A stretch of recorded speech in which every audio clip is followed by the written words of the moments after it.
जय जगत गुरु जय भारत। शंका समाधान के एपिसोड नंबर 6 में आपका स्वागत है। पूर्ण ब्रह्म परमेश्वर सतगुरु रामपाल जी भगवान के भक्ति मार्ग में उनके 30 वर्षों के अकल्पनीय आध्यात्मिक संघर्ष के बाद लाखों की संगत में से सतलोक के लिए एक परीक्षा के माध्यम से सन 2014 से भगत आत्माओं की छटनी का दौर जारी है। इस परीक्षा में भगत समाज की मर्यादाएं तुड़वाने के लिए 21 ब्रह्मांड के स्वामी काल निरंजन ने पहले से ही समस्त मान मर्यादा विहीन बनाकर परमेश्वर रामपाल जी के कलयुगी परिवार को अपने मुख्य एजेंट के रूप में खड़ा कर रखा है। भगत समाज की मर्यादा तुड़वाने का यह काम सन 2014 से अनवरत जारी है। जैसे भगत समाज से कभी बीजेपी, कभी जेजेपी तो कभी कांग्रेस को वोट एंड सपोर्ट करवाना, हरियाणा के जाट आरक्षण में भक्तों के दान का करोड़ों रुपए चंदे के रूप में आरक्षण समिति को देना और शारीरिक रूप से भगत समाज को जाट आरक्षण में धरनों पर बैठाना, वर्षों पहले पुलिस एनकाउंटर में मारे जा चुके राजस्थान के गैंगस्टर आनंदपाल की सीबीआई जांच के समर्थन में राजपूत करनी सेना को भक्तों के दान से 5 लाख रुपए नगद राशि के रूप में देना और हजारों भक्तों को राजस्थान के अजमेर में रैली में शामिल करवाना, हरियाणा के गांव धनाना में भक्तों के दान से लगभग 50 लाख रुपए की लागत से संत रामपाल जी के भक्ति विधान के विपरीत बैडमिंटन का स्टेडियम बनवाना, संत रामपाल जी के कलयुगी परिवार के द्वारा धनाना गांव में खेल प्रतियोगिताओं में 30-30 हजार रुपए इनाम की घोषणा करना, जबकि किसी भी तरह के खेलों को बढ़ावा देना या खेलना संत रामपाल जी परमेश्वर जी के भक्ति नियमों के विपरीत है। सतगुरु रामपाल जी भगवान से उपदेश के बाद साधक का घर ही आश्रम बन जाता है, अर्थात घर घर आश्रम होने के बाद भी काल प्रेरणा से सतगुरु रामपाल जी के कलयुगी परिवार ने अपने स्वार्थ के वशीभूत होकर भगत समाज के दान को पत्थरों में बर्बाद करवाते हुए जगह जगह सतलोक आश्रम बनवाना और फिर उन आश्रमों में साध संगतियों के बजाय ज्योति पाठ के नाम पर धंधा शुरू कर देना, श्री राम जन्मभूमि अयोध्या में जाकर सतगुरु रामपाल जी भगवान के भक्ति व ज्ञान विरुद्ध मनमाना आचरण करते हुए भंडारे लगवाना, तो भगत समाज से कभी रक्तदान व देहदान करवाकर उनसे भक्ति विरुद्ध कर्म करवाना और भी सैकड़ों भक्ति विरुद्ध कर्म जो आए दिन सतगुरु रामपाल जी भगवान के नाम से उनके फर्जी आदेशों की आड़ में भगत समाज से करवाते ही रहते हैं। कहने का सीधा सा मतलब है, अब सन 2014 से चल रही उस परीक्षा का समय भी लगभग समाप्ति की ओर है, अर्थात भगत समाज के द्वारा सतलोक आश्रम मैनेजमेंट की कुसंगति में पड़कर की जा रही गलतियों की गुरुदेव भगवान से क्षमा मांगने और उधर गुरुदेव भगवान द्वारा उन नादान भक्तों की गलतियों के लिए उन्हें क्षमा करने का अंतिम समय 18 अप्रैल 2024 है। उसके उपरांत 2014 के बाद से गुरुदेव भगवान की गैर हाजिरी में उसके उपरांत सन 2014 के बाद से गुरुदेव भगवान की गैर हाजिरी में भक्ति मार्ग पर जिसने जैसी भी कर्म कुकर्मों की फसल बोई है उस फसल के काटने का अर्थात परिणाम भोगने का समय शुरू होगा। इसलिए सन 2014 से ईसन के ईस भक्तों के जगदीश सतगुरु रामपाल जी भगवान साध संगति के माध्यम से सैकड़ों सत्सेवक भाई बहनों को थोड़ी बहुत सद्बुद्धि देकर सतलोक आश्रम मैनेजमेंट के पीछे अंधी होकर चल रही भगत आत्माओं को 18 अप्रैल 2024 से पहले पहले एक बार पुनः जगाने का शंका समाधान के माध्यम से मौका दे रहे हैं। तो चलिए शुरू करते हैं शंका समाधान। शंका, क्या दोपहर की आरती असुर निकंदन रमैनी के समय दीपक जलाना जरूरी है?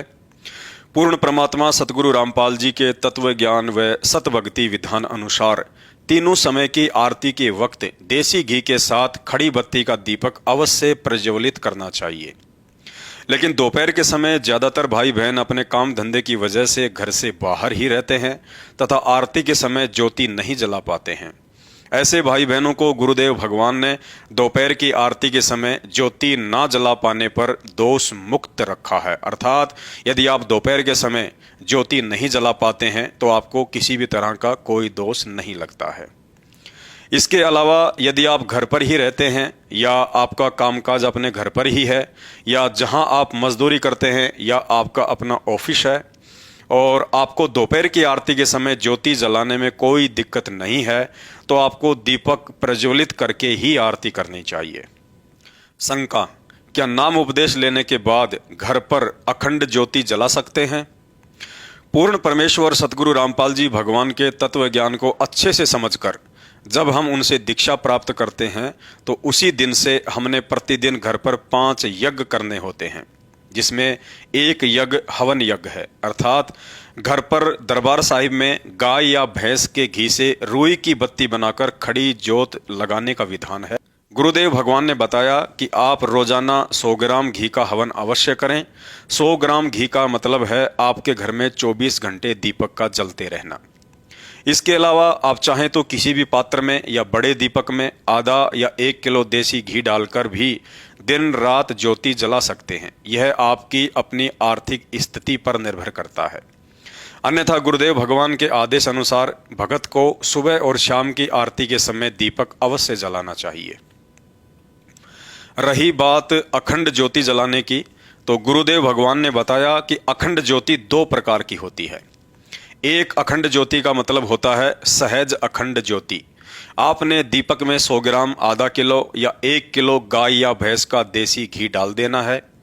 1 या 2 दिन बाद जब दीपक में थोड़ा सा घी शेष रह जाए तो उसमें फिर से घी डाल दीजिए।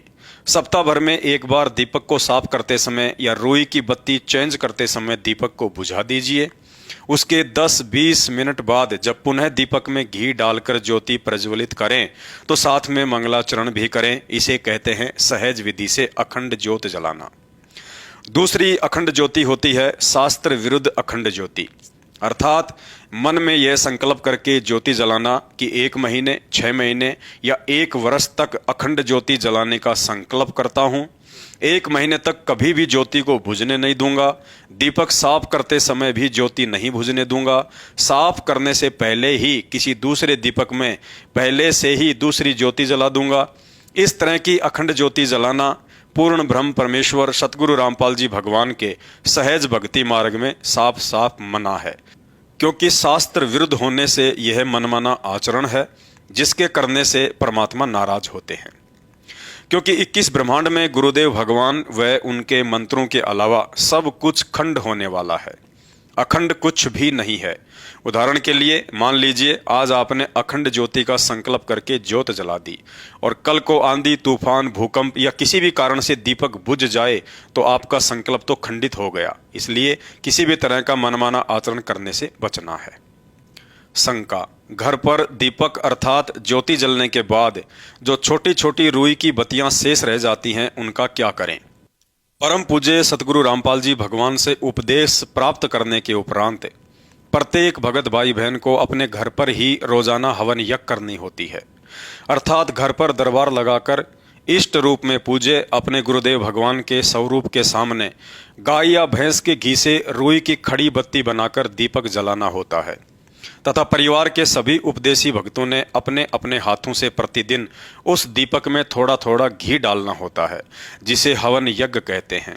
लगातार जलते रहने के कारण 2-4 दिन में जब रुई की बत्ती छोटी हो जाती है या सप्ताह भर में एक बार दीपक साफ करते समय उन बत्तियों को बदलना पड़ता है तो उन सभी जली हुई छोटी छोटी बत्तियों को अलग से एक डिब्बे में जमा करते रहें। जब डिब्बा भर जाए तो किसी भी बड़े पात्र में रखकर या साफ जगह पर जमीन पर रखकर उन्हें अग्नि में सवा कर दें। सवा होने के बाद जो राख बचती है उसे किसी नदी या नहर के बहते हुए पानी में जल प्रवाह कर दें या जमीन में गड्ढा खोदकर दबा दें। कहने का तात्पर्य है उस राख को कहीं भी फेंककर अनादर नहीं करना है। शंका, नाम खंड के विषय में शंका समाधान करें। परमात्मा कहते हैं साहिब का नाम अखंड है और सकल सब खंड, अर्थात पूज्य गुरुदेव सतगुरु रामपाल जी भगवान द्वारा दिया गया नाम कोई कांच का टुकड़ा नहीं जो जमीन पर गिरते ही खंडित हो जाएगा। सतगुरु का शब्द अखंड है जो किसी भी देश, काल व परिस्थिति में खंडित नहीं होता है। प्रतिदिन सुबह सुबह नित्य नियम की शुरुआत में मंगलाचरण के बाद मंत्र की महिमा में हम रोज पढ़ते हैं आदि मंत्र, युगादि मंत्र, अचल अभंगी मंत्र। यहाँ अभंगी का अर्थ है सतगुरु का वह मंत्र अर्थात शब्द जो कभी भी भंग अर्थात खंड नहीं होता है।